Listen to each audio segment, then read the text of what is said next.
বেশি আল্লাহর গোলামি করতে পারবে, যে যত বেশি আল্লাহর কাছে অবনত হতে পারবে, যে যত বেশি আল্লাহর কাছে ছোট হতে পারবে, যে যত বেশি আল্লাহর রব্বুল আলামিনের বندگی করতে পারবে, আল্লাহ রব্বুল আলামিন তত বেশি তাকে হিকমত দান করবে।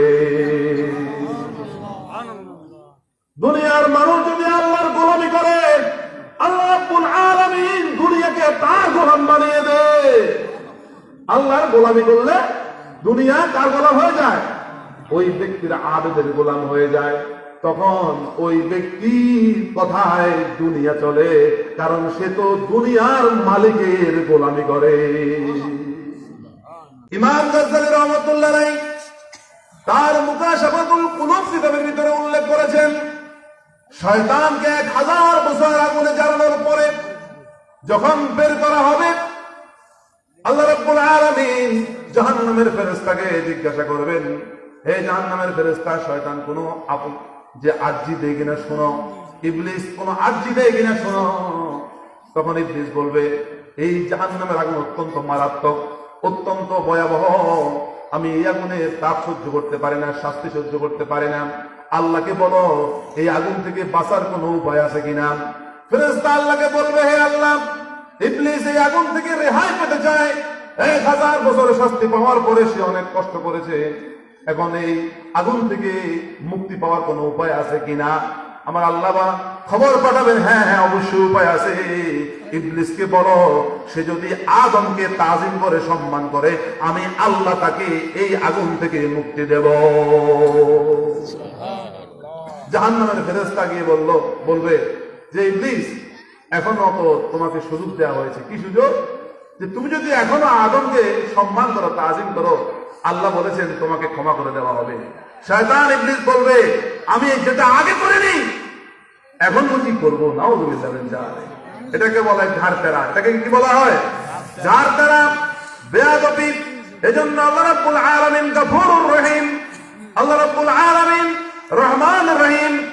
যখন আদম আলাইহিস সালামের তওবা আল্লাহ কবুল করেছেন, আল্লাহ পাক রব্বুল আলামিন একদল রহমতের ফেরেশতা আদম আলাইহিস সালামের জন্য নাজিল করলেন। আদম আলাইহিস সালামের জন্য যেই রহমতের ফেরেশতা নাজিল হলো, তারা বলল, হে আদম সফিউল্লাহ, সুসংবাদ গ্রহণ করো, সুসংবাদ গ্রহণ করো, আল্লাহ তোমার তওবাকে কবুল করেছে।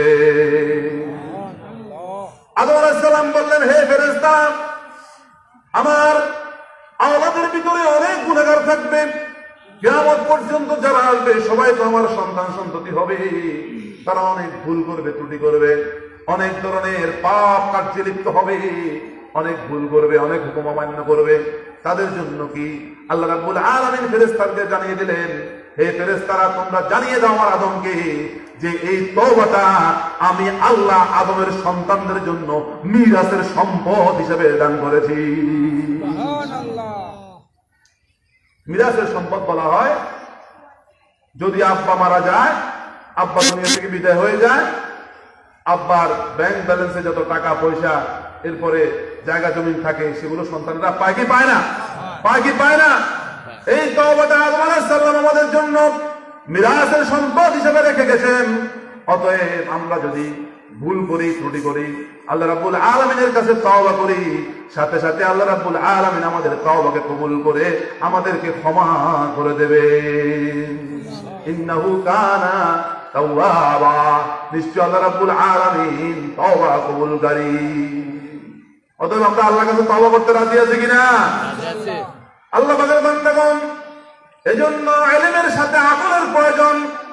ইলম হচ্ছে অর্জনের বিষয়, আমল হচ্ছে খরচের বিষয়। আর এই কারণে হিকমত দরকার। আর হিকমত আপনি তখনই পাবেন যখন আপনি আল্লাহর হুকুমগুলো পালন করবেন।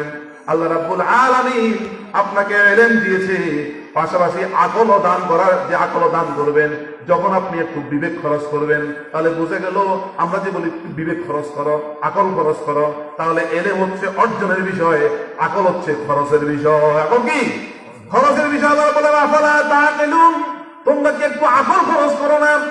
এই আকলের ব্যাপারে বলা হয়েছে, আল্লাহ রাব্বুল আলামিন যখন আরশ মুআল্লা তৈরি করলেন, সৃষ্টি করলেন, কিতাবের নাম খাজিনাতুল আসরার। খাজিনাতুল আসরার কিতাবের মধ্যে রয়েছে যে আরশ মুআল্লাকে আল্লাহ রাব্বুল আলামিন 3,60,000 পিলার দিয়ে তৈরি করেছে। একটা পিলারের দূরত্ব, একটা পিলার থেকে আরেকটা পিলারের দূরত্ব হচ্ছে 3 লক্ষ বছরের রাস্তা। আরবের কোন দ্রুতগামী ঘোড়া যদি 3 লক্ষ বছর পর্যন্ত দৌড়ায়, তাহলে আরশ আজিমের এক পিলার থেকে আরেক পিলারে যেতে পারবে। এরকম 3,60,000 পিলার আরশ মুআল্লা রয়েছে। আল্লাহ রাব্বুল আলামিন ফেরেশতাকে বললেন, ফেরেশতারা তোমরা দেখো আমার আরশ মুআল্লা একটু ঘুরে ঘুরে দেখো। ফেরেশতারা আরশ মুআল্লার চারিদিকে এইভাবে ঘুরলো, দেখলো বিশাল সৃষ্টি আরশ আজিম, বিশাল সৃষ্টি আল্লাহর। ফেরেশতারা তখন প্রশ্ন করলো, ইয়া রাব্বাল আলামিন, আপনার এই সৃষ্টি তো অনেক বড়, এই আরশ তো অনেক বিশাল, এই সৃষ্টির চেয়ে আরো বড় সৃষ্টি আছে কিনা? আমার আল্লাহ বললেন, হ্যাঁ আরেকটা বড় সৃষ্টি আছে। ফেরেশতারা অবাক হয়ে গেল, আশ্চর্য হয়ে গেল যে আরশ আজিম থেকে আরো বড় সৃষ্টি আল্লাহ রেখেছেন, সেটা কি? তখন আল্লাহ রাব্বুল আলামিন উত্তর দিলেন, ফেরেশতারা শুনে রাখো, শুনে রাখো, ওই আকল, ওই জ্ঞান, ওই বুঝ শক্তি, যে আকল দিয়ে, যে জ্ঞান শক্তি দিয়ে, বুঝ শক্তি দিয়ে আমার বান্দা বান্দিরা আমি আল্লাহকে বুঝবে, আমি আল্লাহকে চিনবে, ওই আকল আমার এই আরশ আজিম থেকেও বড়। এখন আমি আপনাদের কাছে প্রশ্ন করতে চাই, এই আকলটা আমাদের নবী মুহাম্মদুর রাসূলুল্লাহর ভিতরে ছিল কি ছিল না? ছিল তো ছিল, সবচেয়ে বেশি ছিল। তার অর্থ হলো আমার নবীর মর্যাদা আরশ মুআল্লা থেকে আরো বেশি। আল্লাহ পাকের বান্দাগণ, এজন্য আমাদেরকে বিবেক খরচ করা দরকার। এই বিবেক অনুসারেই বিচার হবে। একজন আকলদার লোক আর একজন বেআকলের বিচার এক হবে না। যেই পথে পথে ঘুরে কোনো হারাম হালাল তমিজ করতে পারে না, কোনো কিছু বুঝতে পারে না, এই অবস্থায় সে ব্যক্তির বিচার আর যে ব্যক্তির কাছে আকল আছে, সে ভালো মন্দ বুঝে, ওই ব্যক্তির বিচার কিন্তু এক নয়। এই জন্য আমরা আকল খরচ করে করে আল্লাহ রাব্বুল আলামিনের হুকুমগুলো পালন করব, সাথে সাথে আল্লাহ রাব্বুল আলামিন আমাদেরকে হিকমত দান করবেন। আর এই হিকমত দান করার মাধ্যমে দুনিয়া আখিরাতের সকল কল্যাণের অধিকারী আমরা হতে পারব। সুবহানাল্লাহ। আল্লাহর হুকুম পালন করা ছাড়া কোনো উপায় আছে?